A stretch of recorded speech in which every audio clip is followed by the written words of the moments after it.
The fire crackled low in the gathering dusk. Reverend Samuel Clayton leaned forward, his weathered hands spread toward the flames. The travelers who'd joined him for the night sat quiet, waiting. One of them, a young man barely 20, finally spoke. "Reverend, you've been out here a long time. You ever see a real miracle?" The old man smiled. The firelight caught the deep lines around his eyes. "Just once," he said. "December of 1887, coldest night I ever lived through." He let the silence stretch, let them lean in. "I was 45 then, still had all my teeth and most of my hair." He chuckled. "Been riding circuit through Wyoming territory for near 15 years. Married folks, baptized babies, buried the dead. Thought I'd seen everything the frontier could throw at a man." The young traveler shifted on his bedroll. "What happened?" "I watched a woman sit down to die," Clayton said simply. "And I watched God answer a prayer I didn't even know someone was praying." He poked at the fire with a stick. Sparks rose into the darkness. "You want to hear it? It's not a short tale." They all nodded. The fire would burn for hours yet. "All right then." Clayton settled back against his saddle. "But you got to understand something first. This isn't one of those stories where everything turns out neat and pretty. People got hurt. People bled. And some of what happened, well, it didn't make sense until years later." He looked up at the stars, same stars that had hung over Wyoming that terrible winter. It started with the cold.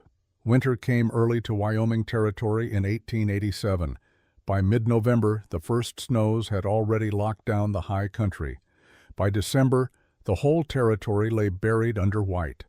And on the 15th of that month, the worst blizzard in 20 years swept down from Canada like the hand of judgment itself. I was in Cheyenne that night, waiting for the evening train to Silver Creek. The station was small, just a wooden platform and a waiting room with a pot-bellied stove. The stove was doing its best, but the cold was winning. Every time the door opened, the wind came in like something alive. I sat on a bench near the stove, my traveling bag at my feet.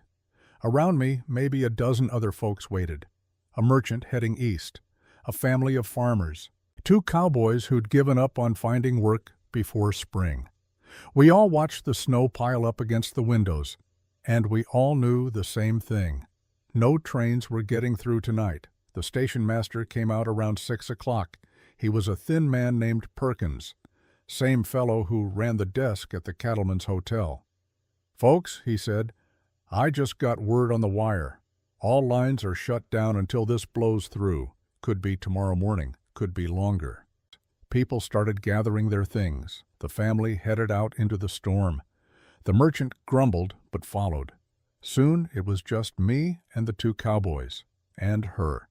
I hadn't noticed her at first. She sat in the corner farthest from the stove, away from the light, like she didn't want to be seen. She was young, maybe 25 or so. Dark hair pulled back severe. She wore a traveling dress that had seen better days. Thin shawl around her shoulders that wouldn't keep a sparrow warm. At her feet sat a leather bag. Medical bag, I realized. The kind doctors carried.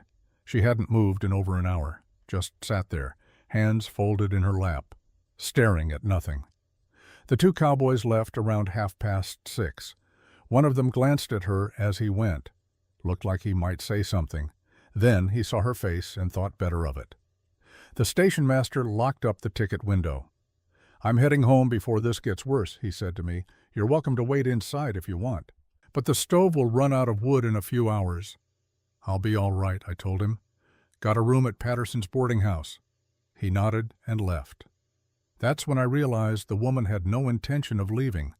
I'm a man of God. I've taken vows, but I'm also practical, and I could see plain as day that this woman was in trouble. I walked over to her bench. She didn't look up. "Pardon me, miss," I said gently. "Are you waiting for someone?" No answer. "The trains are shut down," I tried again. "Won't be another one until this storm passes." Finally, she raised her eyes to mine. They were dark, empty, like she'd already made her peace with something. "I know," she said. Her voice was barely a whisper. "You got somewhere to stay tonight?" She shook her head once. "No." "There's a boarding house 3 blocks south. Mrs. Patterson runs it. Clean rooms, fair prices." "I don't have money for a room." She said it flat. No shame, no plea. Just fact. I felt in my pocket, found $2 and some change. Not much. I'd been planning to use it for my own lodging in Silver Creek. "Here," I said, holding it out. "It's not charity. Consider it a loan." She looked at the money, then back at me. "Thank you," she said, "but no. Miss, you'll freeze if you stay here." "I know." Same flat tone, same empty eyes. That's when I understood. She wasn't planning to wait out the storm. She was planning to let it take her.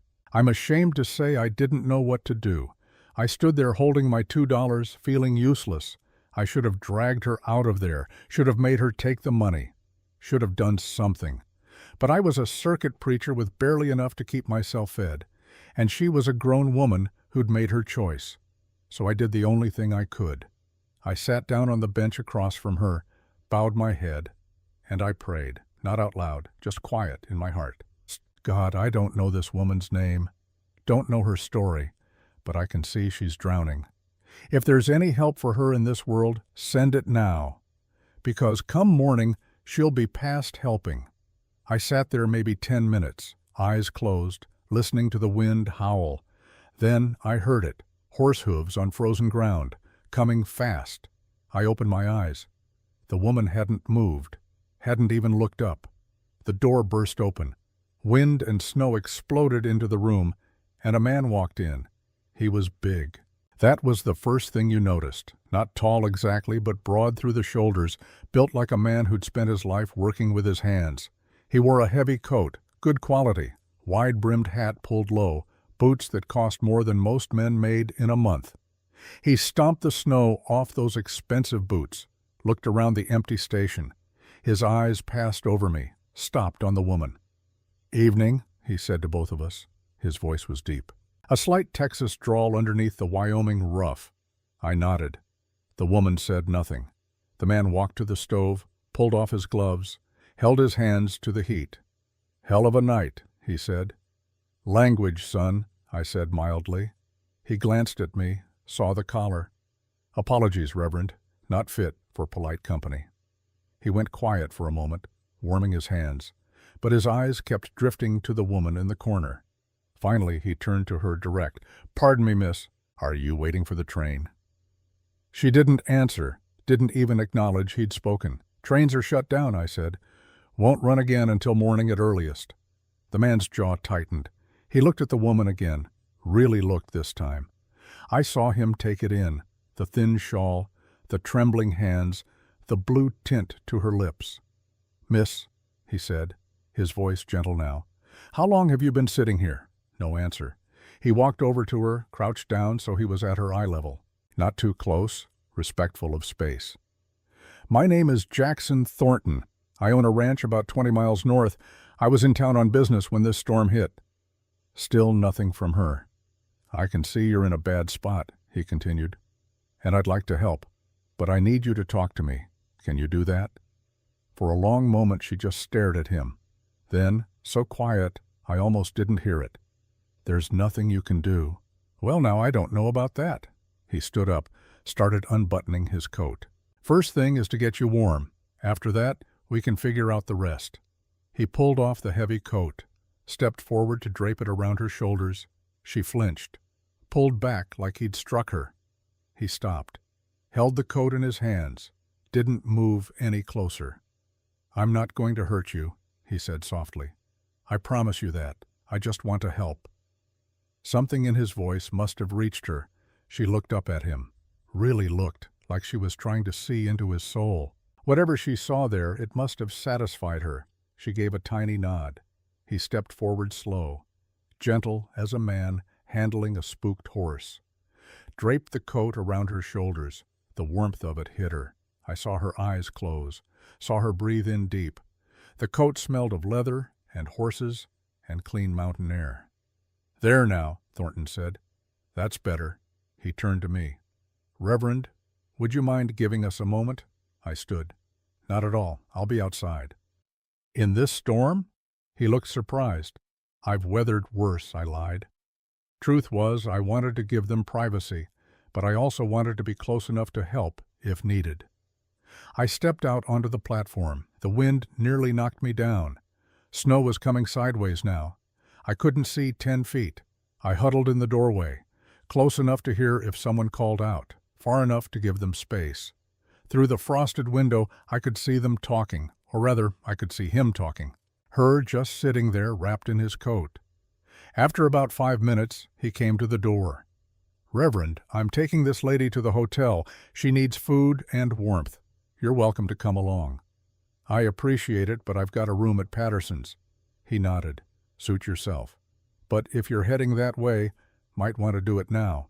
This is only getting worse." He went back inside. I watched through the window. He was talking to her again. She shook her head, trying to refuse, I guessed. He crouched down, said something I couldn't hear. She shook her head again, more forceful this time. Then I saw him do something I'll never forget. He picked up her medical bag, looked in it, found something, held it up to show her. I couldn't see what it was. But whatever it was, it changed her mind. She stood up, unsteady on her feet. He reached out to help her. She took his arm. They walked to the door together. He pushed it open. "Can you walk?" he asked her. She tried. Made it 2 steps before her legs gave out. Without hesitation, Thornton scooped her up in his arms. Medical bag and all, she didn't protest. Just let her head rest against his chest. "Hotel's just across the street," he said to me. "You sure you don't want to come?" "I'm sure. God bless you, son." He nodded and stepped out into the storm. I watched him carry her across the street, watched until they disappeared into the swirling white. Then I bowed my head and said a different kind of prayer, not a plea for help this time, a prayer of thanks, because I'd asked God to send help for that woman, and he'd sent Jackson Thornton.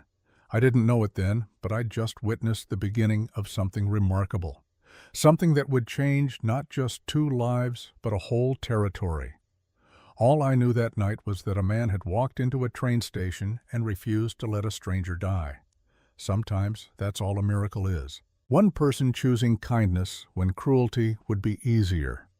I gathered my bag and headed for Patterson's. The storm raged all night. But somewhere in that storm, in a warm hotel room, a woman was deciding whether to live or die, and a man was praying she'd choose life. The Cattleman's Hotel was the finest establishment in Cheyenne. 3 stories of whitewashed wood with glass windows and electric lights in the lobby. I heard about what happened next from several sources. The desk clerk told me some. Martha Cooper, who worked in the hotel laundry, told me more. But most of it came from Libby herself, years later, when we'd become friends. Thornton carried her through the front doors just after 7 o'clock. Every head in the lobby turned. The clerk, a man named Jenkins, hurried over. "Mr. Thornton, sir, what happened?" "Found this lady at the train station," Thornton said. His voice was calm, but his eyes were hard. "Near frozen to death. I need your best room. Hot food, coffee, and plenty of blankets. Also, send someone for Doc Williams if he's still in town." "Right away, sir." Jenkins grabbed a key from the board. "Room 12, 2nd floor. Shall I help carry her?" "I've got her." Thornton headed for the stairs. People whispered as he passed. A woman being carried by a man who wasn't her husband. In evening hours, no less. Scandalous. Libby heard the whispers. Even through her cold-numbed mind, she heard them. She should have cared. A year ago, she would have died of shame. But she'd already lost her reputation once. What was left to lose? Thornton kicked open the door to room 12, carried her inside, set her gently in a chair by the fireplace. The room was beautiful. Rich wallpaper, a 4-poster bed with a thick quilt, heavy curtains, and a fireplace already laid with wood. Thornton set down her medical bag, went to the fireplace, started building up the fire. "The hotel will send up some ladies' clothes," he said, not looking at her. "Yours are damp from the snow. We need to get you warm and dry." He worked quickly, efficiently. Soon flames were crackling. "There now," he said, standing. "That'll help." A knock at the door. A boy entered with a tray. Coffee, soup, bread. The smell made Libby's stomach clench. She couldn't remember the last time she'd eaten. Thornton tipped the boy, sent him away, poured coffee into a cup. "Drink this. he said, handing it to her. Slowly. Too much heat too fast can be dangerous. She took the cup. Her hands were shaking so bad she nearly spilled it. He wrapped a blanket around her shoulders, pulled another chair close to the fire, sat down across from her. "You seem to know something about medicine yourself," she managed to say. Her voice was scratchy from the cold. He smiled. "You learn a few things running a ranch. Men get hurt, animals get sick. Nearest doctor might be 100 miles away." She sipped the coffee, felt warmth spread through her chest, felt her fingers begin to tingle as circulation returned. "But I'm no trained nurse," he continued, "which is what you are, I'm guessing. That's a medical bag you're carrying." She nodded. "I'm a nurse. Elizabeth Montgomery, from Philadelphia." "Elizabeth," he repeated. "That's a good, strong name. You go by Elizabeth or something shorter?" "Libby," she said. "Most people call me Libby. Libby Montgomery." He leaned back in his chair. "What brings a trained nurse from Philadelphia to Wyoming Territory in the middle of winter?" She looked into her coffee. Didn't answer. "I'm sorry," he said quickly. "That's not my business. You don't owe me any explanations." "You saved my life," she said quietly. "I think I owe you at least that much." She took another sip of coffee, gathering courage. "I worked in a hospital in Philadelphia. There was trouble. A doctor who wouldn't take no for an answer. When I fought back, I was dismissed." She looked up at him, watched his face, waiting for judgment. His jaw tightened. Anger flashed in his eyes, but not at her. "A man forced himself on you," he said. It wasn't a question. "He tried to." She felt a ghost of satisfaction remembering. "I broke his nose with a bedpan." Despite everything, Thornton's mouth twitched. Almost a smile. "Good for you. I hope it hurt." "It did," Libby said. And for the first time in months, she almost smiled too. "But it cost me my career. No hospital back east would hire me after that. I thought maybe out here, where doctors are scarce, my past wouldn't matter." "It doesn't," Thornton said firmly. "Out here we judge people by what they do, not by lies told about them back east." He stood, paced to the window, looked out at the storm. "A trained nurse is worth her weight in gold in this territory," he said. "Most towns are lucky to have a barber who can pull teeth and set bones." Another knock at the door. A maid entered with an armload of clothes. "Begging your pardon, sir," she said, "but these are the finest we have. Mrs. Patterson in room 8 donated them, said any woman caught in this storm deserves all the help we can give." "Thank Mrs. Patterson for her kindness," Thornton said. The maid set the clothes on the bed, left. Thornton turned to Libby. "I'll wait downstairs while you change. Take your time. Get warm." He walked to the door, stopped with his hand on the knob. "Mr. Thornton," Libby called. "Why are you helping me?" He turned, looked at her for a long moment. "Maybe because I know what it's like to be alone," he said quietly, "and maybe because I've been praying for someone like you to come along." "Someone like me?" "A healer," he said. "My ranch hands get hurt regular. I've lost good men because there was no one to tend them properly." He paused, seemed to be choosing his words carefully. "But more than that," he said, "I've been looking for someone with strength, someone with courage, someone who'd break a man's nose rather than let him take what isn't his." With that, he left, closed the door gently behind him. Libby sat by the fire, staring at the closed door. She'd expected many things when she came west. Hardship, loneliness, maybe even death. But she'd never expected to meet a man like Jackson Thornton. She looked at the clothes on the bed. A simple dress of blue wool, undergarments, stockings, even boots that looked like they might fit. She stood, walked to the mirror above the dresser. A stranger looked back at her, pale face, hollow eyes, hair wild from the wind. She looked like a ghost, like something already half dead, but her hands were steady now. The coffee had warmed her. The fire was driving back the cold. And for the first time since leaving Philadelphia, she felt something she'd almost forgotten. Hope. She began to undress, peeled off the damp traveling clothes, washed her face and hands in the basin. As she dressed in the borrowed clothes, she thought about what Thornton had said. I've been praying for someone like you, not just any healer, someone with her specific qualities, strength, courage, the will to fight back. She didn't know yet what he was offering, but she knew this. Whatever happened next, it had to be better than freezing to death on a train station bench. She braided her hair, straightened the dress, looked at herself in the mirror one more time. The woman looking back was still pale, still worn, but her eyes weren't empty anymore. She picked up her father's medical bag, held it close. Then she opened the door and went downstairs to face her future. Thornton was waiting in the lobby. He'd been talking to the desk clerk, but turned when he heard her on the stairs. For just a moment, something flickered in his eyes. Appreciation, maybe, or respect. "You look better," he said. "How do you feel?" "Warmer," she said. "Thank you for everything."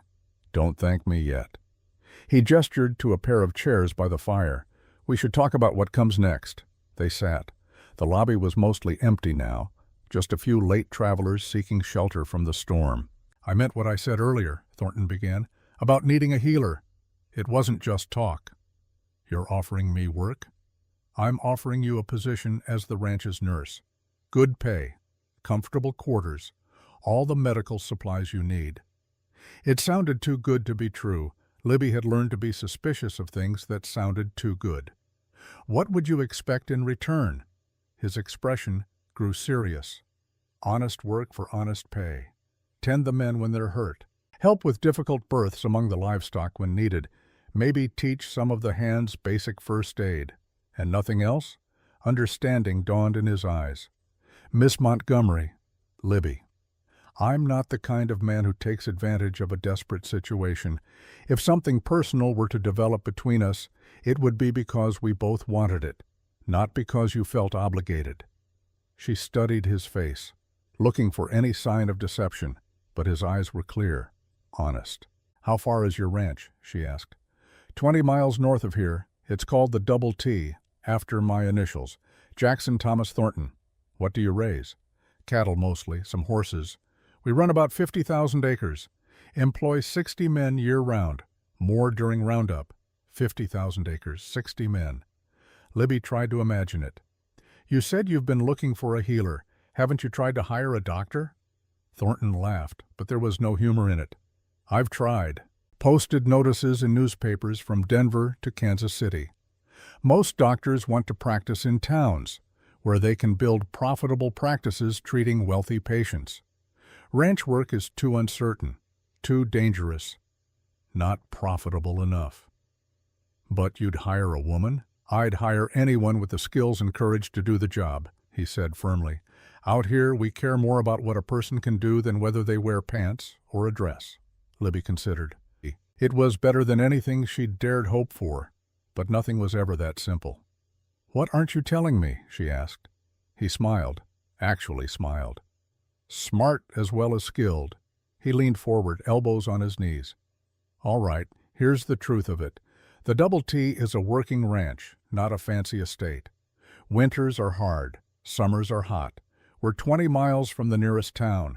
You'd be the only woman on the ranch most of the time, except for Cookie's wife, Martha. She helps in the kitchen. I've been lonely in cities full of people," Libby said quietly. "At least ranch loneliness would be honest." "There's something else," Thornton continued. "I'm not just the owner of the Double T. My family has money, quite a bit of it. My father made a fortune in shipping before the war. I've done well with investments." He paused, met her eyes. "Some people might say you're trying to catch yourself a wealthy husband." Libby's chin came up. "Let them say what they want. I know my own heart and intentions."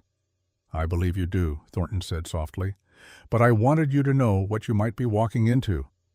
The fire crackled. Outside, the storm raged on. "When would you want me to start?" Libby asked. His face lit up. "Does that mean you'll take the position?" "It means I'll try it," she said carefully. "If it doesn't work out for either of us, I'll move on. No hard feelings." "Fair enough." He stood, extended his hand. "Welcome to the Double T, Nurse Montgomery." She stood, shook his hand. The moment their hands touched, she felt it. A spark, like lightning on a summer day. From the look in his eyes, he felt it too. This job was going to be more complicated than she'd thought. But for the first time in a very long time, Libby Montgomery was looking forward to the future. The inciting incident was complete. The woman who'd sat down to die had chosen to live, and nothing would ever be the same. "Now, I need to tell you something," Reverend Clayton said, shifting by the fire. "What I'm about to describe, I didn't see all of it myself. I was back in Silver Creek by then, tending my flock." He poked at the embers with a stick. "But over the years, I pieced it together, from Libby's own words mostly. She told me things she never told another soul. Confessions, you might call them. The kind people make when they need to set their hearts right before God." The young traveler leaned forward. "So how do you know it's true?" Clayton smiled. "Son, when a woman sits in a church and tells you about the moment she decided to live instead of die, you believe her, especially when her eyes fill with tears remembering it." He settled back against his saddle. The storm broke the next morning, and that's when Libby's real journey began. Dawn came cold and clear. Libby woke in the hotel room to sunlight streaming through frost-covered windows. For a moment she didn't remember where she was. Then it all came back. The station. The cold. Jackson Thornton carrying her through the storm. She sat up. Her body ached from the cold, but the bone-deep chill was gone. She was warm, safe, alive. A soft knock at the door. "Miss Montgomery? It's Jack Thornton. I've brought breakfast." She quickly braided her hair, smoothed the borrowed nightgown. "Just a moment." She opened the door. Thornton stood in the hallway holding a tray. He looked fresh despite the late night, clean-shaven, his dark hair still damp from washing.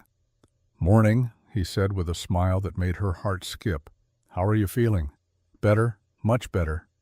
She stepped aside to let him enter. He set the tray on the small table by the window. Eggs, bacon, biscuits, jam. The smell made her stomach growl. "Eat up," he said. "We've got a 20-mile ride ahead of us. Storm's passed, but the cold hasn't. We're leaving today? If you're up to it. I bought you proper winter gear this morning. Coat, boots, gloves. Can't have you freezing on the way to your new home." Your new home. The words settled over her like a warm blanket. While she ate, Thornton stood by the window, looking out at snow-covered Cheyenne. "I should tell you something," he said, "about last night, about finding you at the station." Libby set down her fork. "What about it?" "It wasn't entirely by chance." He turned to face her. "I'd been in town on business, yes, but I was also making inquiries about finding a nurse or doctor for the ranch. You knew I was coming?" The hotel clerk mentioned that a woman with medical training had been asking about work earlier that day. "I went to the station hoping to find you." Libby felt something cold settle in her stomach. "So you knew who I was?" "I knew a trained nurse was supposed to be on the evening train from the east. I didn't know your name, didn't know your circumstances." He met her eyes directly. "I didn't know I'd find you half frozen and ready to die." She studied him, looking for deception. "Why didn't you tell me this last night?" "Because I wanted you to take the job based on its merits," he said, "not because you felt obligated to the man who rescued you." It made sense, and she found herself respecting him even more for the honesty. "Is there anything else I should know?" He hesitated, then nodded. "Just this. I'm attracted to you, Libby. Have been since the moment I saw you sitting in that station." Her breath caught. "But I want you to know," he continued quickly, "your job is secure regardless of your personal feelings toward me. I won't pressure you, won't make your position dependent on anything except your professional skills." Libby felt heat rise to her cheeks, not from embarrassment, from something else. "Thank you for being honest," she said softly, "and for the record, the attraction isn't one-sided." They looked at each other across the morning light, both knowing something significant was beginning, but also knowing it was too soon, too complicated. "Well," Jack said, breaking the moment, "finish your breakfast. I'll have the horses ready in an hour." After he left, Libby sat by the window, looking out at the vast white landscape. She was about to ride into the wilderness with a man she barely knew, to live among 60 strangers, to practice medicine in conditions she could barely imagine. A year ago, the idea would have terrified her, but that was before Philadelphia, before Dr. Harrison, before everything fell apart. Now she was ready for anything. She finished her breakfast and got dressed. They left Cheyenne just after 9 o'clock. Jack had bought her a heavy wool coat lined with sheepskin, leather gloves, boots that came up past her ankles, even a woolen scarf to wrap around her face. "You look like a proper Wyoming woman now," he said approvingly. He'd brought 2 horses, a big black stallion for himself, a smaller chestnut mare for her. "This is Rosie," he said, introducing the mare. "She's gentle, won't spook easy. Libby had ridden some back east.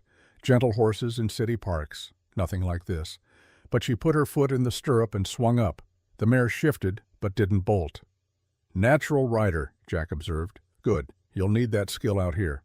They rode north out of Cheyenne, into a world transformed by snow. The storm had left everything white, pure and clean and blindingly bright. The sun reflected off the snow until Libby had to squint against the glare, but beneath the harshness was beauty, the kind of beauty that took her breath away. Mountains rose in the distance, sharp peaks cutting into blue sky.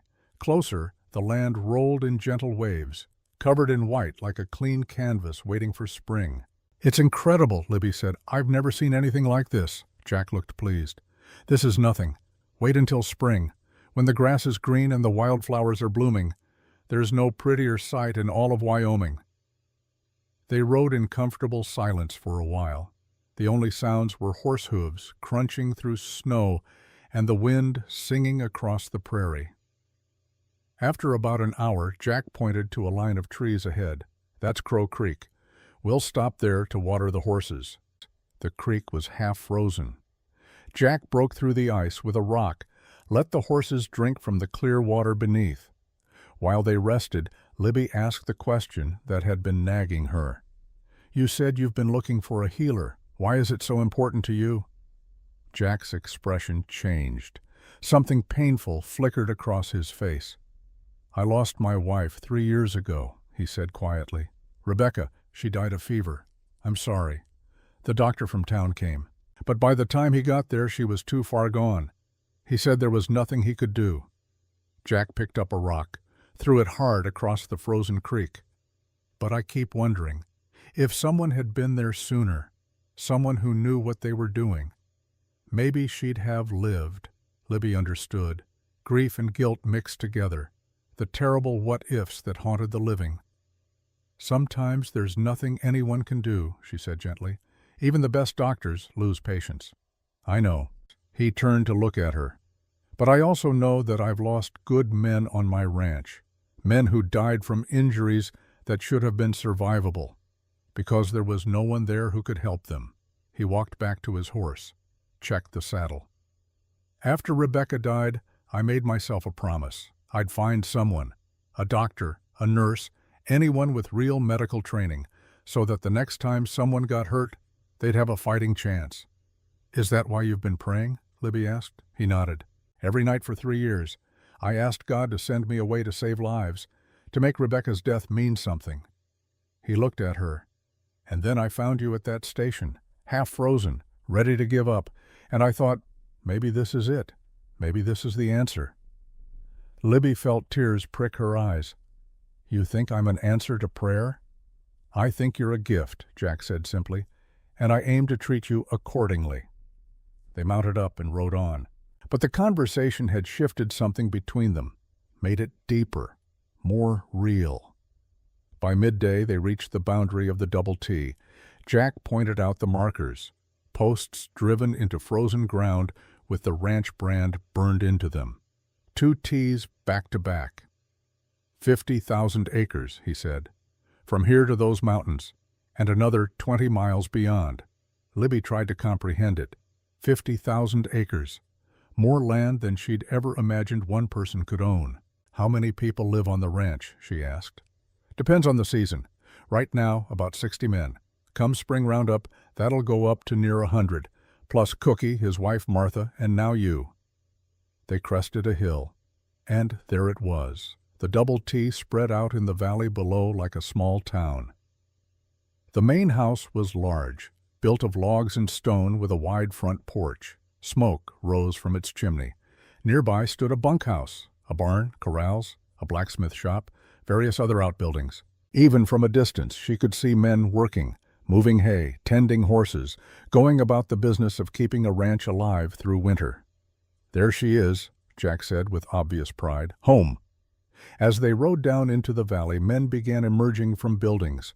Word had obviously spread that the boss was bringing someone.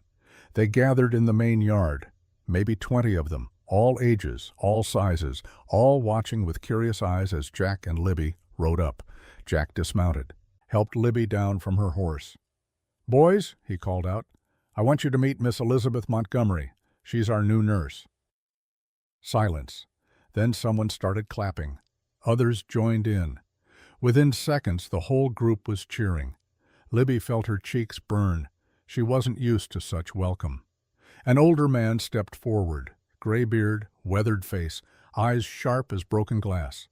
"Name's Tom Bradley," he said. "I'm the foreman here." He looked her up and down. Not lecherous. Assessing. "A woman nurse," he said. It wasn't quite a question, not quite a statement. "A trained nurse," Jack corrected. His tone was mild, but there was steel underneath. "And the best thing that's happened to this ranch in 3 years." Tom's jaw tightened, but he nodded. "Ma'am?" "Mr. Bradley," Libby said. She kept her voice level, professional. "I look forward to working with you." Another man pushed forward, young, maybe 18, lean and eager.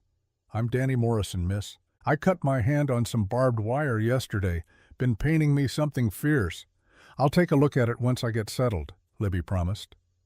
Jack led her toward a small cabin about 50 yards from the main house. "This will be your home," he said, opening the door. The cabin was simple but well built. A main room with a fireplace, a small bedroom, a kitchen with a wood stove. Someone had already lit a fire. The rooms were warm and welcoming. "Cookie's wife Martha stocked the kitchen," Jack explained, "and I had the boys bring over furniture and linens." He led her to a room she hadn't noticed, opened the door. Libby gasped. It was a fully equipped medical office, examination table, cabinets full of supplies, surgical instruments gleaming on clean white cloth, medicines, bandages, everything organized and ready. "Jack," she breathed, "this must have cost a fortune." "A good nurse is worth a fortune," he said simply. "Besides, I ordered most of this months ago, hoping I'd eventually find someone to use it." She walked around the room, running her hands over the instruments. Some of them were better quality than what she'd had in Philadelphia. "Thank you," she whispered. "This is more than I ever hoped for." "Don't thank me yet," Jack said with a smile. "Wait until you've seen what some of these cowboys can do to themselves. You'll earn every penny of your salary." That first afternoon passed in a blur. Martha Cooper arrived within an hour of Libby's arrival. She was a stout woman in her 50s, round face, kind eyes, hands that had worked hard all her life. "Welcome, dear," she said, pulling Libby into a hug before Libby could protest. "Lord knows we need you here. These men are always getting themselves hurt." She showed Libby around the cabin, pointed out where everything was kept, gave her tips about living in Wyoming winter. "You'll want to keep that fire going all night," she said. "Temperature drops fast after dark, and don't go outside without telling someone. Easy to get lost in a snowstorm, even just walking from here to the main house." "I'll remember," Libby promised. By evening, she'd seen her first patients. Danny with his infected hand, a cowboy with a sprained ankle, another with a cough that had been lingering for weeks. She treated them all efficiently, cleaned Danny's wound properly, wrapped the ankle, mixed a tonic for the cough. Word spread fast. The new nurse knew what she was doing, but not everyone was convinced. Tom Bradley watched from a distance, arms crossed, face unreadable. When the last patient left, he knocked on her door. "Miss Montgomery, got a moment?" "Of course, Mr. Bradley." He stepped inside. stood by the fire, didn't sit. "I want to be straight with you," he said. "I'm not sure about this, a woman practicing medicine on a working ranch." Libby kept her voice calm. "You doubt my abilities? I doubt anyone's abilities until I see them proven." He looked at her directly. "I've been on this ranch 15 years, seen men die from injuries that should have been survivable, seen others live through things that should have killed them. And I don't know you. Don't know if you can handle what this place will throw at you." He paused. "But the boss trusts you, and I trust the boss, so I'll give you a chance." "That's all I ask," Libby said. Tom nodded, turned to leave, stopped at the door. "One more thing. The boss is a good man, best I've ever worked for. If you're just using him to get a roof over your head, I'll know, and I won't be happy about it." Libby's chin came up. "Mr. Bradley, I'm here to work. Nothing more, nothing less. Whatever happens between me and Mr. Thornton will be honest. You have my word on that." Tom studied her for a long moment, then nodded. "Good enough." After he left, Libby sat by the fire, exhausted but satisfied. She'd survived her first day. That evening, Jack knocked on her door. "Thought you might like some company," he said. He held 2 cups of hot chocolate. "Martha makes the best in the territory." "That sounds wonderful." He came in. They sat by the fire, drinking hot chocolate, talking about the day. "Tom giving you trouble?" Jack asked. "Just being protective of you, I think." Jack smiled. "Tom lost his daughter 12 years ago, Sarah. She was just a child, got sick with a fever. By the time they could get her to a doctor, it was too late." Libby's heart clenched. "That's why he's skeptical of me. That's why he's skeptical of everyone in medicine, but he'll come around once he sees what you can do." They sat in comfortable silence for a while. The fire crackled. Outside, the wind sang across the prairie. "Can I ask you something?" Libby said. "About Rebecca." Jack tensed slightly, but nodded. "Go ahead." "You said she died of fever, but there's more to it, isn't there? Something you're not saying." He was quiet for a long time, staring into the fire. Finally, "She was pregnant, 3 months along. We'd been trying for years. She was so happy." Libby waited, didn't push. "The fever came on sudden. One day she was fine. The next she was burning up. By the 3rd day she'd lost the baby. And by the 5th day, she was gone." His voice was steady, but his hands gripped the cup so tight his knuckles were white. "The doctor said there was nothing he could have done, said sometimes these things just happen.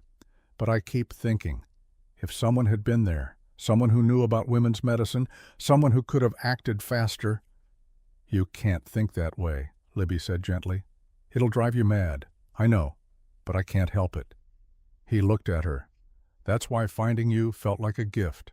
Like maybe I could finally do something, finally save someone." Libby reached over, placed her hand on his. "I'll do my best," she said. "I promise you that. But you have to know, I can't save everyone. No one can." "I know," he said softly. "But maybe you can save some, and that's enough." They sat together until the fire burned low. Then Jack stood to leave. "Sleep well," he said at the door. "Tomorrow Cookie will want to show you the kitchen gardens, and Martha's eager to give you the full tour." After he left, Libby sat alone in the darkness. She thought about Rebecca, about the child who'd never been born, about Jack's grief that he carried like a stone, and she thought about her own losses, her own grief. She went to her medical bag, opened it, pulled out a photograph she kept wrapped in silk, her parents, young and smiling. Her father in his doctor's coat, her mother in a Sunday dress, both dead now, both gone because of lies and cruelty. Reverend Clayton paused in his telling, poked at the fire. "Now I need to tell you about Libby's father, because understanding him is understanding her." He pulled his coat tighter against the night chill. His name was Dr. Henry Montgomery, one of the finest surgeons in Philadelphia, taught at the university, published papers, saved hundreds of lives. "What happened to him?" the young traveler asked. "He was murdered," Clayton said flatly. "Not with a gun or a knife, with lies. 15 years earlier. Philadelphia, 1872. Young Libby sat in her father's study. She was 12 years old, small for her age, but fierce with curiosity. "Papa, what are you doing?" Dr. Montgomery looked up from his medical journal, smiled at his daughter. "Reading about a new surgical technique for repairing damaged hearts." "Can you fix a broken heart?" "Sometimes, little one, if the break is in the right place, and if you're very careful." He gestured for her to come closer, showed her the diagrams in his journal. "See here? This is the heart. These are the chambers. The blood flows in this direction." Libby studied the drawings with intense focus. "It's like a pump," she said. "Exactly. Very good." Her father beamed with pride. "You have a sharp mind, Libby, like your mother." "Will you teach me to be a doctor?" He laughed. "Women can't be doctors, sweetheart. It's not allowed." "Why not?" Because men think women aren't strong enough, smart enough." "That's stupid." "Yes," her father agreed. "It is stupid, but it's the way things are." He closed the journal, pulled her onto his lap. "But I'll tell you a secret. You don't need to be a doctor to help people. Nurses save as many lives as doctors do, maybe more, because they're there when the doctors aren't." "Can women be nurses?" "Oh, yes. And good ones are worth their weight in gold." Libby nodded, already deciding. If she couldn't be a doctor, she'd be the best nurse in Philadelphia. "Papa, will you teach me, even though I can't be a doctor?" He hugged her close. "I'll teach you everything I know." And he did. For the next 10 years, Henry Montgomery taught his daughter everything he could. Anatomy, physiology, surgical technique. He let her observe his operations, helped her get into nursing school. He was so proud the day she graduated, top of her class at 22. "You're going to save lives, Libby," he told her. "I know it." But 2 years later, Henry Montgomery performed a routine surgery, removing a tumor from a wealthy merchant's abdomen. The patient died on the table. These things happened sometimes. Even the best surgeons lost patients. But this patient was connected, powerful. And his family wanted someone to blame. They hired the best lawyers, found an ambitious young doctor named Edmund Harrison to testify against Henry Montgomery, to say the surgery had been performed incorrectly. It was a lie. But Edmund Harrison was convincing, and he was willing to say whatever the lawyers paid him to say.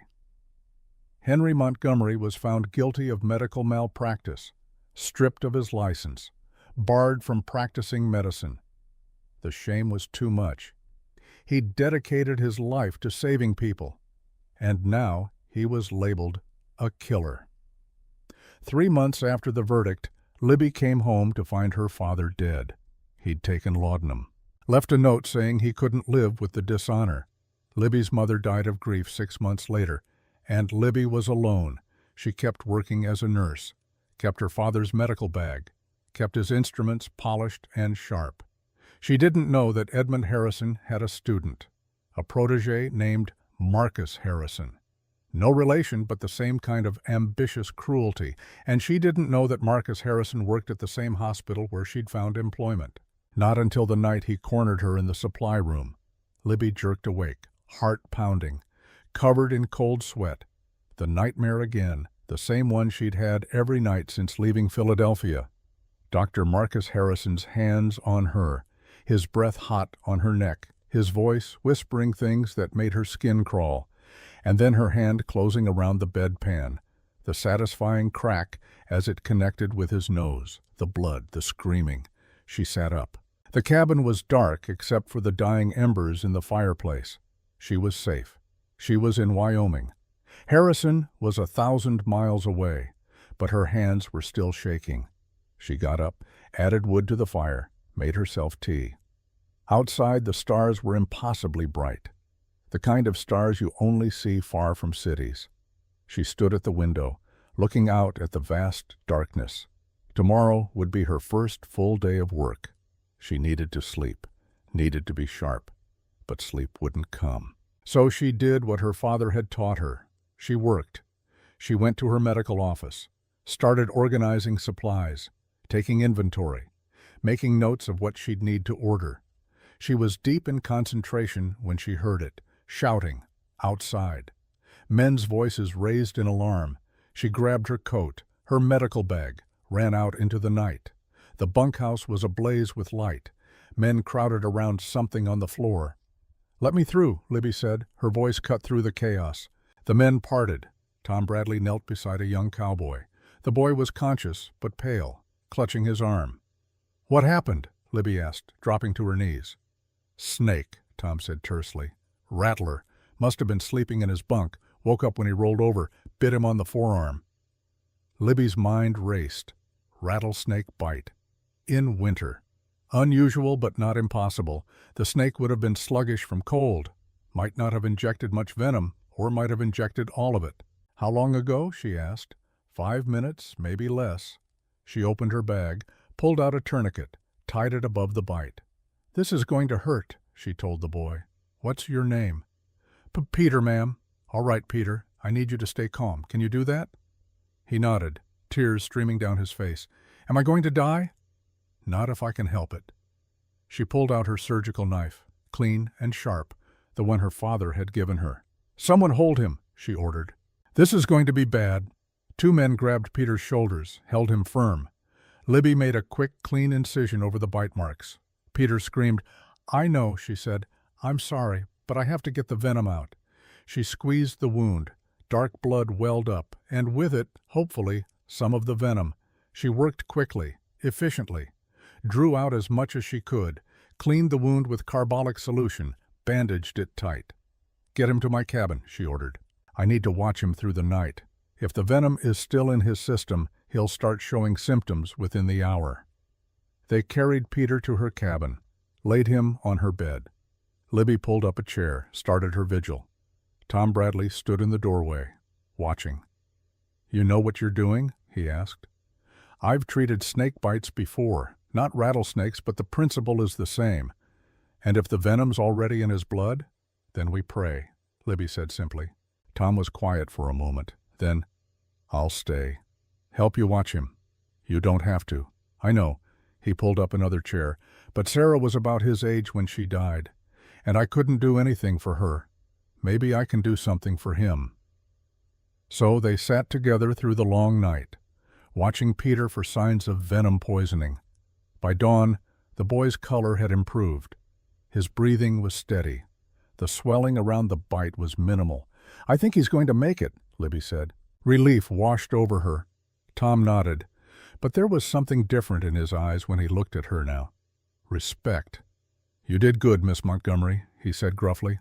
"Real good." Word spread fast. By breakfast, every man on the ranch knew that the new nurse had saved Peter's life. And when Libby walked to the main house for breakfast, the men she passed tipped their hats, spoke respectfully. She'd proven herself.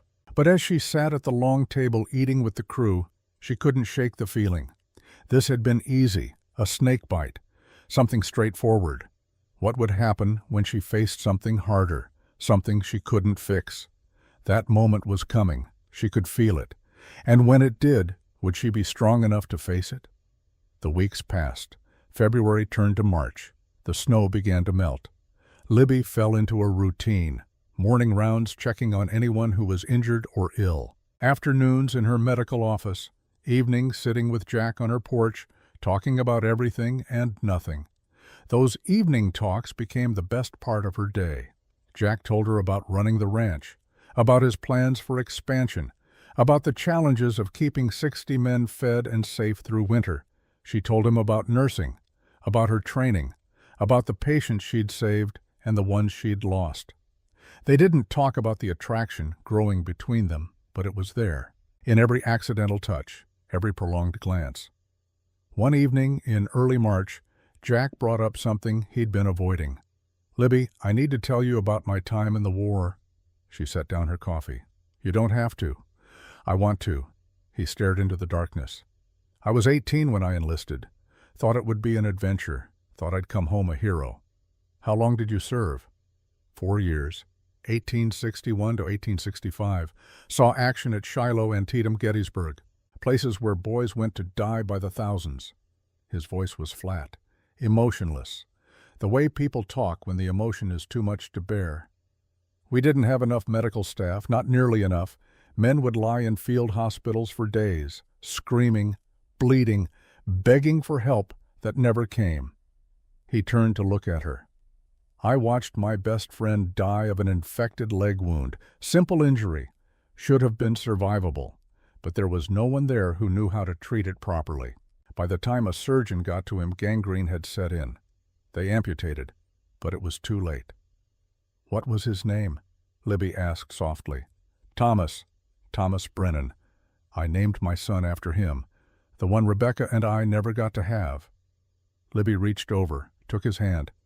I held him when he died, Jack continued.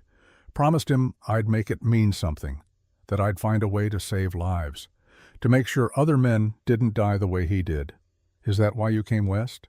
Partly. I couldn't stay in Boston after the war. Too many memories, too many ghosts. And when Rebecca agreed to come with me, I thought maybe I could start over, build something good, something that would honor Thomas's memory. He squeezed her hand, and then Rebecca died, and I failed again. You didn't fail, Libby said firmly. You can't save everyone, Jack, no matter how much you want to. I know. But when I found you at that station, I thought maybe this was my chance. My chance to finally keep my promise to Thomas, to Rebecca, to myself. They sat in silence for a long moment. Then Libby spoke. My father taught me surgery, she said. Did I tell you that? No. He was a brilliant surgeon, taught at the university, saved hundreds of lives, she paused. And then he was destroyed by a lie. She told him the story, about the trial, about Edmund Harrison's false testimony, about her father's suicide. So when Marcus Harrison attacked me, she finished, it wasn't just an assault. It was like my father's death happening all over again. Another Harrison taking everything from me. Jack's jaw tightened. Harrison? Same name as the man who destroyed your father? Marcus was Edmund's student. I don't think they were related, but they were cut from the same cloth. Ambitious, cruel, willing to destroy anyone who got in their way. And this Marcus Harrison, he's still in Philadelphia? I assume so. Why? Jack's expression was dark, dangerous. Because if he ever comes near you again, I'll kill him, Jack. I mean it, Libby. I've killed men before, in the war. I can do it again. I don't want you to kill anyone, Libby said. I just want to be free of him, free to live my life. Jack took a deep breath, forced himself to calm down. You're right. I'm sorry. But the thought of someone hurting you, he shook his head. It makes me want to do violence. I know, Libby said, but the best revenge is living well, being happy, proving he couldn't break me. Are you? Happy? She considered. I'm getting there, this place, these people, you, it's helping. Good. He stood. It's late. I should let you sleep. But at the door he turned back. Libby, what we're building here, between us, it's real, isn't it? Not just gratitude or loneliness or convenience. It's real, she said softly, and it scares me. Me too, he smiled. But the good kind of scared. After he left, Libby sat alone in the darkness. She was falling in love with Jackson Thornton. She could admit that now. But love meant vulnerability, meant risking her heart again. Was she ready for that? Before she could answer, she heard shouting outside. Not alarm this time, excitement. She opened her door, saw men running toward the corrals. What's happening? She called to a passing cowboy. Danny Morrison's trying to break thunder, the man called back. Fool kid's going to get himself killed. Libby's blood ran cold. She grabbed her medical bag and ran. By the time she reached the corral, a crowd had gathered. In the center, Danny sat on the biggest, meanest-looking horse Libby had ever seen. The horse was bucking, twisting, trying to throw the boy. Get off, Tom Bradley was shouting. Danny, get off that horse right now. But Danny was grinning, showing off. One hand in the air like he was riding in a rodeo. The horse spun. Danny lost his balance. He fell. The horse's hooves came down, and Libby heard the sickening sound of bones breaking. The crowd went silent. Then someone screamed, "Get the nurse!" But Libby was already running. Reverend Clayton leaned forward, his voice dropping low. What I'm about to tell you I saw with my own eyes. I'd come back to the Double T that day to discuss wedding arrangements with Jack. He'd written me, said he was thinking about asking Libby to marry him. Wanted my counsel. He shook his head.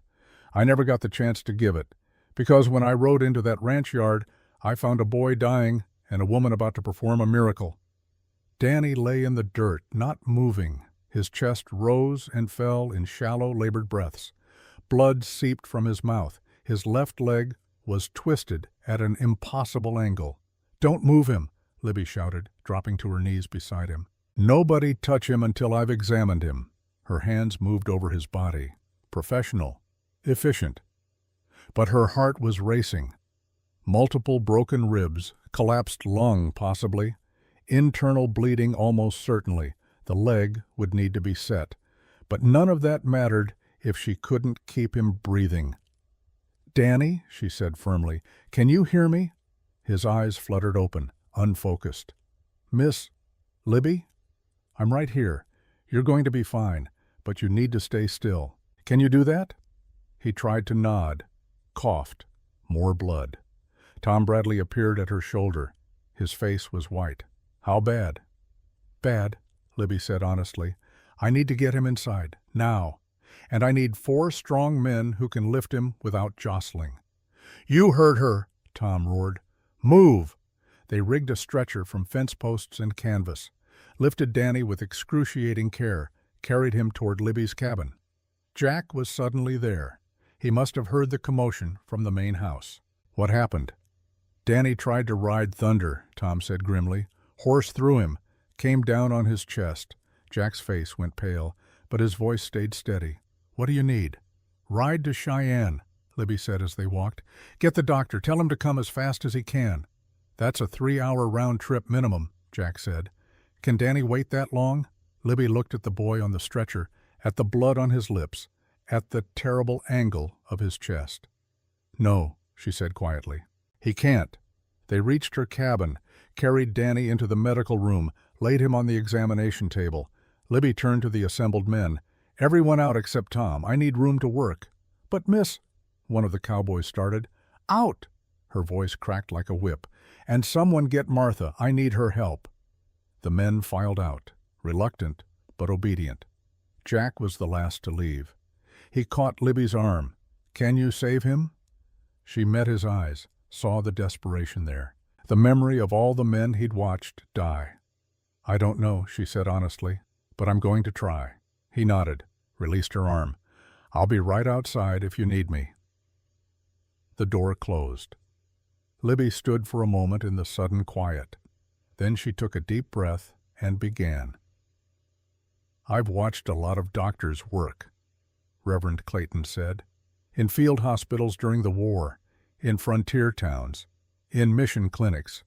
But I've never seen anything like what Libby did that day." He paused. Let the fire crackle. "See?" Danny's chest was crushed, ribs driven into his lungs, blood filling up the space where air should be. Most doctors would have shaken their heads, said there was nothing to be done, maybe given him morphine to ease the pain while he died. But Libby didn't do that. "Tom," Libby said. Her voice was steady now, completely focused. "I need you to do exactly what I tell you. No questions, no hesitation. Can you do that?" Tom Bradley looked at the broken boy on the table, at the blood spreading across the white sheet. "Yes, ma'am." "Good." Libby was already washing her hands, scrubbing them until they were red. "Light every lamp in this room. I need to see perfectly." While Tom lit lamps, Martha burst through the door. "Lord have mercy, is he— He's alive!" Libby cut her off. "Martha, I need you to boil water. Lots of it, and bring me clean linens, the cleanest we have. Right away." Libby turned to Danny. His breathing was getting worse, more labored. His lips were turning blue. She'd seen this before. In Philadelphia, a man trampled by a carriage horse. The surgeon had tried to save him. Failed. But Libby had watched, had seen what the surgeon did, and, more importantly, had seen what he did wrong. Her father's voice echoed in her memory. "Sometimes the only way forward is through." You can't be afraid to cut, Libby, not when a life hangs in the balance. She picked up a scalpel. Her father's scalpel, the one he'd used for 20 years. The blade was sharp enough to split a hair. "Tom," she said, "hold him down. When I start cutting, his body is going to fight. Even unconscious, he'll try to move." Tom positioned himself, hands on Danny's shoulders. Libby felt for the landmarks, counted ribs with her fingers, found the space between the fourth and fifth ribs on the left side. This was where the blood was pooling, where the collapsed lung was drowning. She had to drain it, had to make a window for the lung to expand. One chance, one cut. Her hand was steady as she pressed the blade to Danny's skin. Outside, Jack paced like a caged animal. Around him, the entire ranch had gathered. 60 men standing in the cold, waiting, praying. Some of them had known Danny since he was 14, watched him grow from a scrawny kid to a young man, taught him to rope, to ride, to survive in this hard country. And now, he was in there dying. "How long's it been?" someone asked. 20 minutes, another answered. I sat on the porch steps, watching Jack pace, watching the men wait. I'd seen death before, plenty of it, but there was something about this moment that felt different. Maybe it was the way these hard men stood with their hats in their hands, or the way they kept glancing at that cabin door, hoping for a miracle. Or maybe it was the way Jack looked, like he was holding himself together by sheer force of will. "Reverend," he said, stopping in front of me, "you're a man of God. You believe in miracles?" "I do." "Then pray," he said. "Pray like you've never prayed before. Because that boy in there, he's 18 years old, his whole life ahead of him. And if he dies because I wasn't careful enough, wasn't smart enough to ban that damn horse, this isn't your fault," I said firmly. "Isn't it?" Jack's laugh was bitter. "I knew Thunder was dangerous, should have sold him months ago, but I thought I could break him, thought I could turn him into something useful." Danny made his own choice. He's 18. 18-year-olds make stupid choices. It's my job to keep them safe despite themselves. Before I could respond, the cabin door opened. Martha came out. Her apron was covered in blood. Every man surged forward. "He's alive," Martha said quickly. "Still alive, but Miss Libby needs absolute quiet. Nobody goes in. Nobody disturbs her. Understood?" They nodded, stepped back. Martha looked at Jack. "She's doing surgery, real surgery. Says she learned from her father. I've never seen anything like it." "How long?" Jack asked. "She doesn't know. Could be hours." Martha's voice softened. "But Jack, she knows what she's doing. I'd stake my life on it." Martha went back inside. The door closed. And we waited. 2 hours passed. The sun climbed higher. The day warmed. Snow melted from the roofs, dripping in steady rhythm. Men sat, stood, paced, but nobody left. Finally, the door opened again. Libby stepped out. Her dress was stained with blood. Her hair had come loose from its braid. Her face was pale with exhaustion, but her eyes were bright with triumph. "He's alive," she said. "He's going to live." The cheer that went up must have been heard all the way to Cheyenne. Men surged forward, slapping each other on the back, laughing. Some were crying openly. Jack pushed through the crowd, stood in front of Libby. "You saved him. I did what I was trained to do." "No." His voice was fierce. "You did what nobody else in this territory could have done. You performed surgery that most doctors wouldn't even attempt." He pulled her into his arms, held her tight. She sagged against him, all the strength that had sustained her through the operation suddenly draining away. "I was so scared," she whispered. "What if I'd failed? What if my hands had slipped? What if—" "But you didn't," Jack said. "You saved him. You saved his life." Over her shoulder I saw Tom Bradley watching. The old foreman's eyes were wet. He walked over to Libby, waited until Jack released her. "Miss Montgomery," he said gruffly, "I owe you an apology. I doubted you. Thought a woman couldn't handle this kind of work. I was wrong." "You were protecting people you care about," Libby said. "I don't fault you for that." Tom shook his head. "You're a better person than I am. What you did in there," he struggled for words. "My daughter died because there was nobody to help her. But Danny gets to live because you were here, because you knew what to do." He pulled off his hat. "Thank you. From the bottom of my heart. Thank you." Libby's eyes filled with tears. "You're welcome." Tom turned to the assembled men. "3 cheers for Nurse Montgomery!" The cheers echoed across the valley. And I watched Libby's face transform, from exhaustion to joy, from doubt to certainty. She'd found her place, her purpose, and in that moment, I knew her story was just beginning. The doctor arrived from Cheyenne 4 hours later. He examined Danny thoroughly, studied Libby's surgical work, asked detailed questions about her technique. Finally, he turned to the assembled crowd. "This is some of the finest surgical work I've ever seen," he announced. "Better than most surgeons could manage in a proper hospital. Miss Montgomery, where did you train?" "My father taught me," Libby said. "He was a surgeon in Philadelphia. I worked as his assistant for years before his death." "Well, he taught you well." The doctor closed his bag. "The boy will need careful monitoring, but if infection doesn't set in, he should make a full recovery. You saved his life, young lady, no question about it." Word spread fast. By evening, people were arriving from neighboring ranches, from Cheyenne, all wanting to meet the woman who'd performed the miracle surgery. Mrs. Patterson arrived with her women's auxiliary, brought food, blankets, offers of help. "I must apologize, Miss Montgomery," Mrs. Patterson said.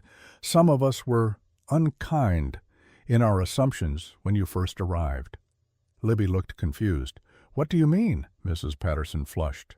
"We saw a young woman living alone on a man's property. We assumed the worst, that you were his companion." Understanding dawned. "Oh, we were wrong," Mrs. Patterson continued firmly, "and we're ashamed of ourselves. You're a professional, a healer, and we should have given you the benefit of the doubt from the beginning." "People make assumptions," Libby said gently. "It's human nature. What matters is that you're here now." Mrs. Patterson's eyes filled with tears. "You're very gracious, more gracious than we deserve." That evening, after all the visitors had left, Libby sat on her porch in the twilight. She was exhausted, bone-deep tired in a way she'd never been before, but she was also satisfied. She'd done what she came here to do. She'd saved a life. Footsteps on the path. Jack appeared, carrying 2 cups. "Thought you might need this," he said, handing her one. "Whiskey. Martha's special blend. Says it cures everything from snakebite to heartbreak." Libby took it, sipped. The burn felt good going down. Jack sat beside her. They looked out at the darkening mountains. "Danny's sleeping," Jack said. "Peacefully. Martha's sitting with him. Good." They sat in comfortable silence for a while. Then Jack spoke. "What you did today, I've been thinking about it, about what it means." "What does it mean?" "It means you're not just a nurse, you're a surgeon, a real surgeon with skills that most doctors would envy." "My father was the surgeon," Libby said. "I just learned from him." "No," Jack turned to face her. "You're more than what he taught you. You're your own person, your own kind of healer." He took her hand. "Marry me, Libby." She almost dropped her cup. "What?" "I know it's fast. I know we've only known each other a few months. But I also know that what we have is real, and I don't want to waste time pretending otherwise." "Jack, I love you," he said simply. "I love your strength, your courage, the way you never give up. The way you see people clearly, but still choose kindness." "I love you too," Libby whispered. But what?" She stood, walked to the porch rail, gripped it tight. "I'm afraid," she said. "Afraid that this is too good to be true. Afraid that something will happen to destroy it." "Like what?" She turned to face him. "Like Marcus Harrison showing up. Like my past catching up with me. Like the lies and accusations starting all over again. That won't happen." "How do you know?" "Because you're in Wyoming now, not Philadelphia. Out here, what matters is what you do, not what someone says about you." He stood, walked to her. "You saved Danny's life today. The whole territory knows it. Nobody's going to believe lies about you now." "You don't know Harrison," Libby said. "He's persistent, vindictive. He doesn't forgive people who embarrass him." "Then let him come," Jack said fiercely. "Let him try. He'll find out what it means to go up against a Wyoming rancher and the woman he loves. Libby wanted to believe him, wanted to believe they could be safe, happy, but she'd learned the hard way that happiness was fragile. "Ask me again," she said. "After we're sure. After enough time has passed that we know Harrison isn't coming." Jack's face fell, but he nodded. "All right, I can wait. But Libby?" "Yes? I'm not giving up. I'm going to ask you every day until you say yes." Despite everything, she smiled. "I'm counting on it." 3 weeks passed. Danny recovered steadily. By the end of the first week, he was sitting up. By the end of the second, he was walking with a cane. By the third, he was back to light work. Every day he thanked Libby, until she finally told him to stop. "You're alive," she said. "That's thanks enough." Spring was coming to Wyoming. The snow melted in earnest. Green shoots appeared in the brown grass. Calves were being born. The ranch hummed with activity. And every evening, Jack asked Libby to marry him. And every evening, she said, "Not yet." But the "not yet" was getting softer, less certain. She was starting to believe, starting to hope. Maybe she really could be happy here. Maybe the past really would stay in the past. Then the telegram came. It was a Wednesday morning in late April. The sun was warm. Libby was in her cabin, updating her medical records. Jack burst through the door without knocking. His face was white. "What's wrong?" Libby asked, standing. Wordlessly, he handed her a telegram. She read it again, felt the world tilt. "Dr. Marcus Harrison, arriving, Cheyenne. May 2nd, stop. Investigating unlicensed medical practice, stop. Carrying territorial martial authority, stop. Letter follows, stop."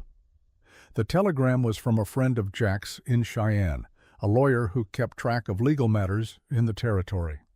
"That's in 4 days," Libby said. Her voice sounded distant, like it belonged to someone else. "Yes." "He's coming for me." "Yes." She sat down. The telegram fluttered from her fingers. "I should have known," she said. "Should have known he wouldn't let it go." Jack knelt in front of her, took her hands. "Libby, look at me." She raised her eyes to his. "He's not going to win," Jack said. "I promise you that.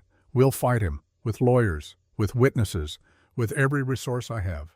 "You don't understand," Libby said. "He's not just coming to destroy my career. He's coming to destroy me." "Why? Why does he hate you so much?" She took a shaky breath. "Because I know something about him. Something he doesn't want anyone to find out."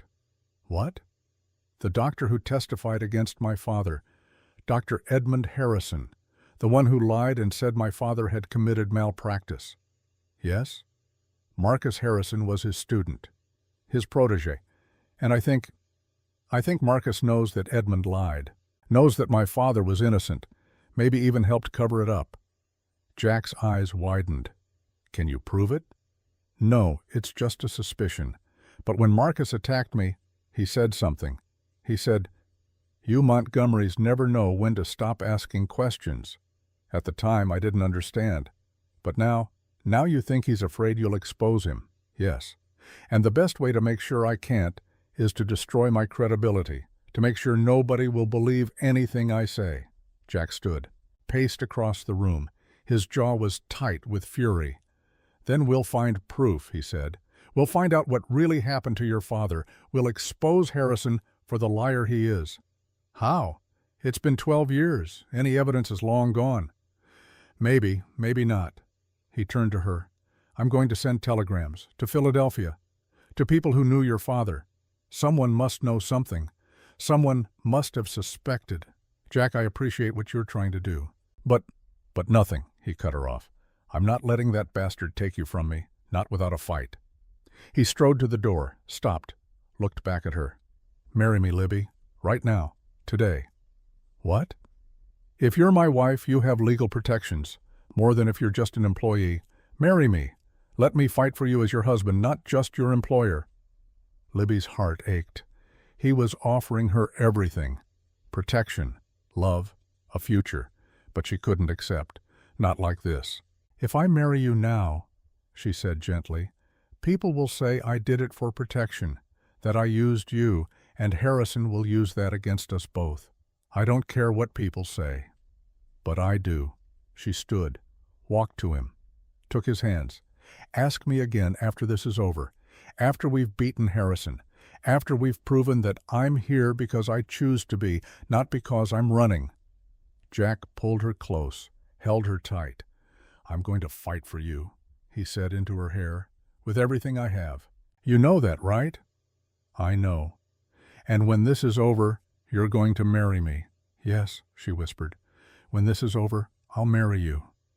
It was the first time she'd said yes, and they both knew what it meant. The battle was coming, but they'd face it together. The next 3 days were a flurry of preparation. Jack sent telegrams to Philadelphia, to lawyers, to anyone who might have information about Edmund Harrison's testimony. He hired the best lawyer in Denver, a man named Samuel Whitmore, who'd never lost a case. Tom Bradley organized the ranch hands. Every man who'd been treated by Libby agreed to testify on her behalf. Mrs. Patterson rallied the women of Cheyenne. They would attend the hearing in force, show the community's support for Libby. Even the doctor from Cheyenne agreed to testify, to describe Libby's surgical skill, to vouch for her competence. But Libby knew it might not be enough. Harrison would come prepared. He'd have official papers, legal authority, a marshal backing him up, and he'd have the one thing that always won in the end: doubt. Even a whisper of scandal could destroy a reputation, especially a woman's reputation. The night before Harrison was due to arrive, Libby sat alone in her cabin.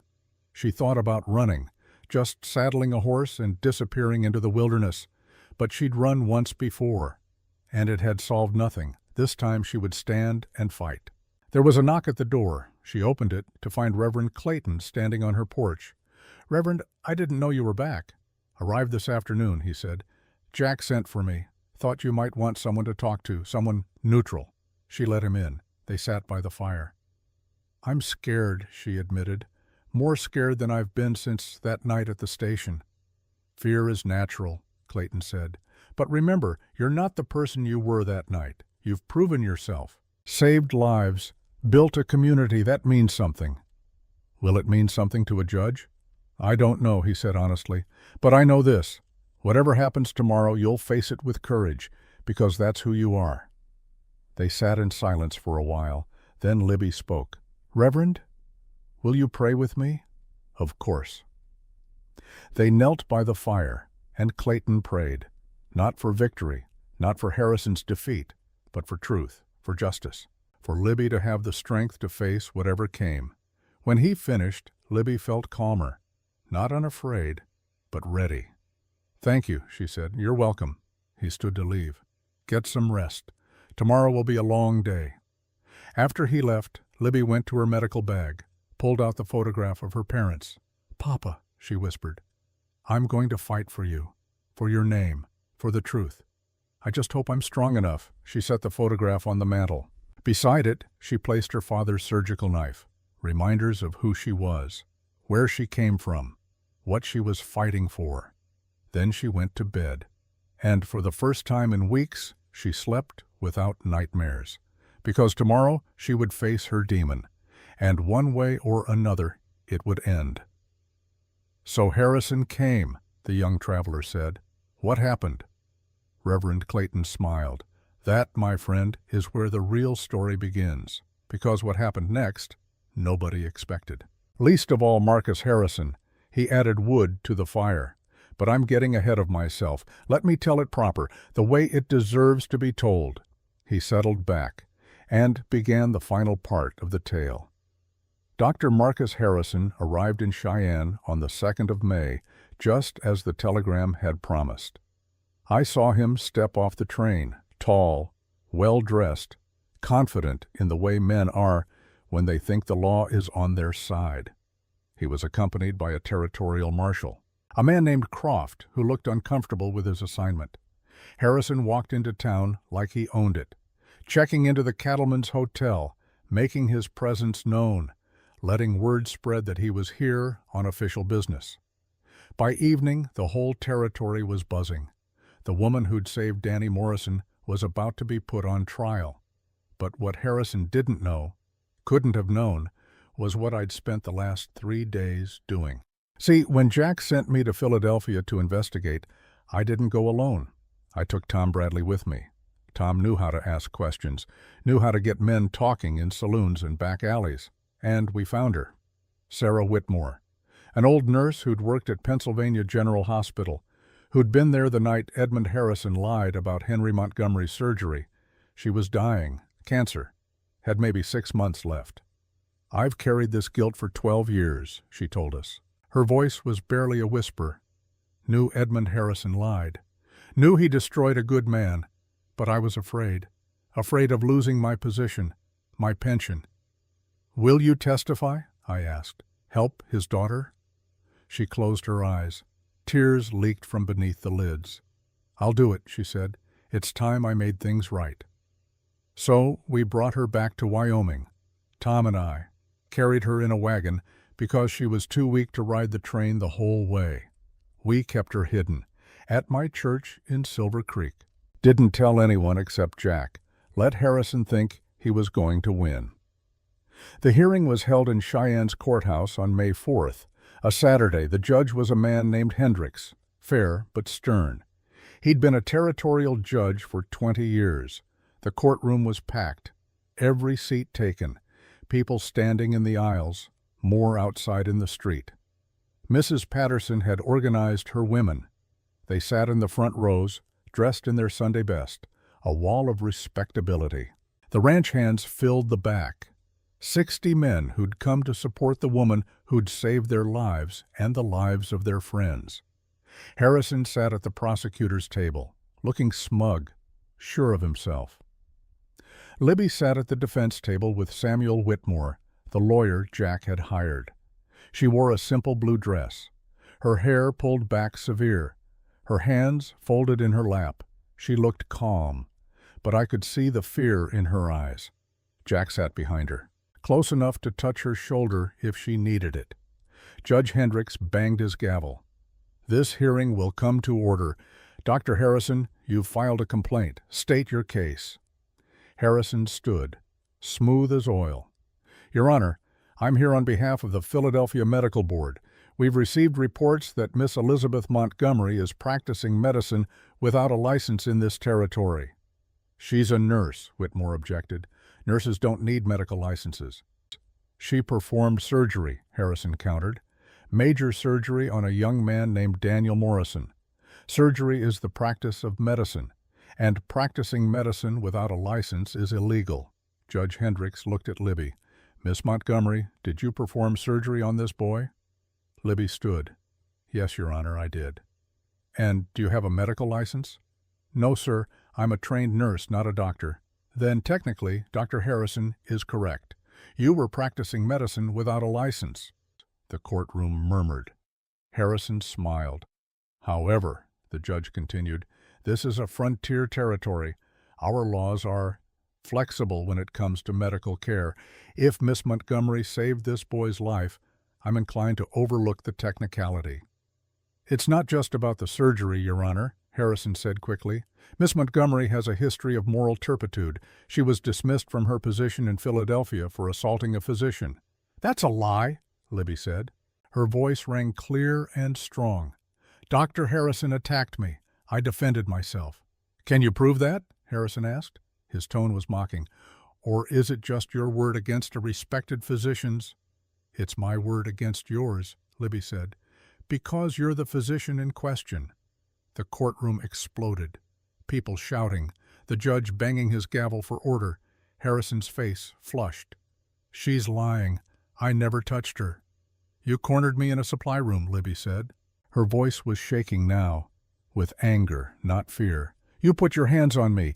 You said things no gentleman would say. And when I fought back, when I broke your nose with a bedpan, you had me fired and blacklisted." "Prove it," Harrison sneered. "I don't have to prove it," Libby said. "The people of this territory know my character. They've seen my work. They know what I'm capable of, and they'll decide who they believe." Judge Hendricks looked at Harrison. "Doctor, Harrison, Do you have any evidence of Miss Montgomery's alleged moral failings, beyond your own accusation?" Harrison shifted. For the first time, he looked uncertain. "I have testimony from her former employers, letters documenting her dismissal." "Letters you wrote yourself, I'd wager," Whitmore said dryly. The judge held up a hand. "We'll hear testimony, from both sides. Then I'll make my ruling." For the next 2 hours, witness after witness took the stand. Tom Bradley testified about Danny's injuries, about watching Libby perform surgery that saved the boy's life.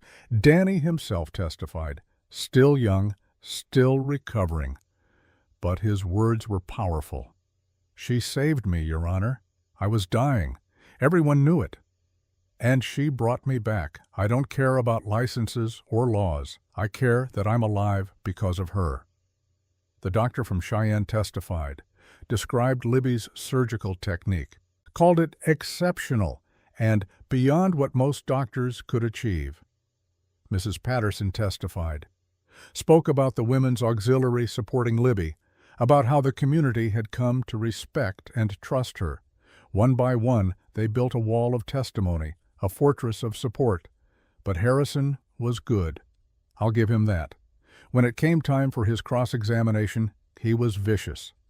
"Mr. Bradley," he said to Tom, "you say Miss Montgomery saved this boy. But the truth is, you don't know if a licensed physician could have done the same thing. Perhaps with less risk, less trauma." "A licensed physician wasn't here," Tom shot back. "Miss Montgomery was." "Mrs. Patterson," Harrison said, "you testified that the community supports Miss Montgomery.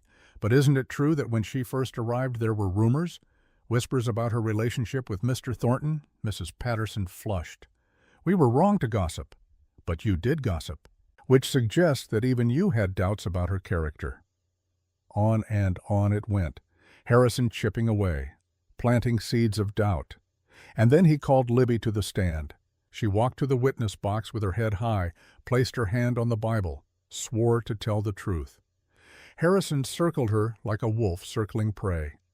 "Miss Montgomery, you claim your father was a surgeon, that he taught you everything you know." "Yes." "And yet your father died in disgrace, stripped of his license for malpractice. Isn't that true?" Libby's hands clenched. "My father was falsely accused." "By whom?" "By a doctor named Edmund Harrison. No relation to you, I assume?" Harrison's face went pale, just for a moment. Then he recovered. "Dr. Edmund Harrison was a respected physician. If he testified against your father, perhaps he had good reason." "He lied," Libby said. Her voice was steel. "He lied to protect his own career, and my father died because of that lie." "Can you prove he lied?" "Not yet, but I will." Harrison smiled, thin and cruel. "You see, Your Honor, she admits she has no proof, just accusations against a dead man who can't defend himself." He turned back to Libby. "Tell me, Miss Montgomery, when you attacked me in Philadelphia, when you broke my nose, did you consider that perhaps I was simply trying to help you, trying to offer guidance?" "You grabbed me," Libby said. Her voice was shaking. "You put your mouth on my neck. You said I should be grateful for the attention, that no one else would want a Montgomery after what my father did." The courtroom went silent. "You're lying," Harrison said, but his voice lacked conviction. "Am I?" Libby stood, faced him directly. "Then why did you follow me here? Why did you come all the way to Wyoming to destroy a woman who's done nothing but save lives? What are you so afraid of?" Harrison's mouth opened, closed. He looked at the judge. "Your Honor, I don't have to tolerate this." "Answer the question," Judge Hendricks said. His voice was like iron. "Why did you come to Wyoming, Dr. Harrison?" To uphold medical standards, to ensure that unlicensed practitioners aren't endangering lives." "Is that all?" Harrison's hands were shaking. "Yes, that's all." "Then you won't mind if we hear from one more witness," I said, standing from my seat in the gallery. Everyone turned to look at me. "Who are you?" the judge asked. "Reverend Samuel Clayton, and I have someone who needs to speak." I walked to the back of the courtroom, opened the door. Tom Bradley wheeled Sarah Whitmore in. She was so frail, so weak, but her eyes were clear. Harrison's face went white as a sheet. "Your Honor," I said, "this is Sarah Whitmore. She was a nurse at Pennsylvania General Hospital. She has testimony regarding the death of Dr. Henry Montgomery and the lies that destroyed him." Sarah's voice was thin, weak, but it carried in the silent courtroom. "I was there," she said, "when Edmund Harrison testified against Dr. Montgomery. I knew it was a lie. Edmund had made mistakes during the surgery. Terrible mistakes, but he blamed Dr. Montgomery to save his own career." "And you said nothing?" the judge asked. "I was afraid. I had a family to support, a pension to protect." Tears ran down her weathered cheeks. "I've lived with that guilt for 12 years, watching a good man's name destroyed, watching his daughter suffer." She looked at Harrison. Marcus Harrison was Edmund's student, his protege. He knew the truth, helped his mentor cover it up. "That's a lie," Harrison shouted. "I never—" "You were there," Sarah continued, "in the hospital the night Dr. Montgomery killed himself. I saw you burning papers in Edmund's office, records, notes, evidence that would have proven Henry Montgomery's innocence." Harrison's face had gone from white to red. "You can't prove any of this." "Actually," Sarah said, "I can." She pulled an envelope from her coat, handed it to me. I gave it to the judge. Inside was a letter, written by Edmund Harrison on his deathbed 3 years earlier, a confession. The judge read it aloud.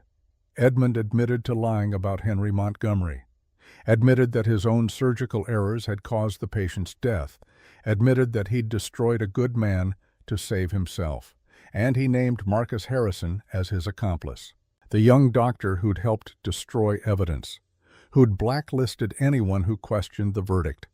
By the time the judge finished reading, the courtroom was in an uproar.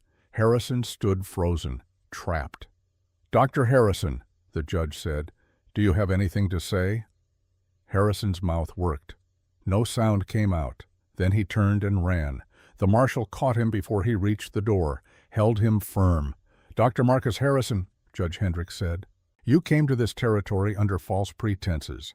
You used your position to pursue a vendetta, and you have been complicit in the destruction of an innocent man's reputation." He banged his gavel. "The charges against Miss Montgomery are dismissed. Furthermore, I'm recommending that the territorial governor investigate Dr. Harrison for fraud and conspiracy." He looked at Libby. "Miss Montgomery, your father's name is hereby cleared by this court, and you are authorized to practice medicine in this territory with my full endorsement." The courtroom exploded with cheers. Libby collapsed into her chair, sobbing, not from sadness, from relief. Jack was there instantly, pulling her into his arms, holding her while she cried 12 years of grief and vindication.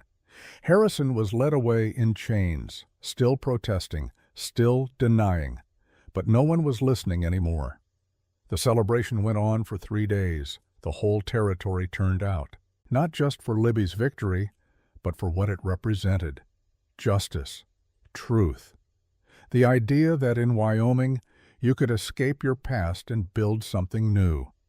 On the 3rd day, Jack found Libby on her porch, watching the sunset paint the mountains gold and purple. "Penny for your thoughts," he said. "I'm thinking about my father," she said, "wishing he could have lived to see this, to know that his name was cleared." "I think he knows," Jack said gently, "wherever he is." They sat in comfortable silence. Then Jack knelt in front of her. "I've asked you this question every day for months. You told me to wait until this was over, until we'd beaten Harrison, until you were free. Jack, Elizabeth Rose Montgomery," he said, "will you marry me? Not because you need protection, not because you're grateful, but because you love me and want to build a life with me." Libby looked at him, this man who'd found her freezing and chosen kindness, who'd fought for her, who'd never doubted her. "Yes," she said. "Yes, I'll marry you." He slipped a ring onto her finger, simple gold band with a single small diamond. "It was my mother's," he said. "I've been carrying it for weeks, hoping you'd say yes." She pulled him up, kissed him under the sunset sky. And for the first time in her life, Libby Montgomery felt completely, perfectly free. We held the wedding the first Saturday in June, right there on the Double T Ranch. The whole territory came. Cowboys from neighboring ranches, townspeople from Cheyenne, even Sarah Whitmore, though she was so weak we had to carry her in a chair. Libby wore ivory silk, wildflowers in her hair that Martha had woven. Tom Bradley walked her down the makeshift aisle, tears streaming down his weathered face. "Your father would be so proud," he whispered as they walked. I performed the ceremony, spoke the old words about love and commitment, about two people choosing each other against all odds. When I pronounced them husband and wife, Jack's kiss was gentle, reverent, and the cheer that went up could be heard all the way to the mountains. Reverend Clayton paused, added wood to the fire. "That was 23 years ago," he said. "I'm an old man now, seen a lot of things, but I've never seen a love like Jack and Libby's." "What happened to them?" the young traveler asked. "They built a life, a legacy. Libby opened the first real hospital in Wyoming, trained dozens of nurses. Her innovations in frontier medicine saved hundreds of lives. Jack expanded the ranch, served in the territorial legislature.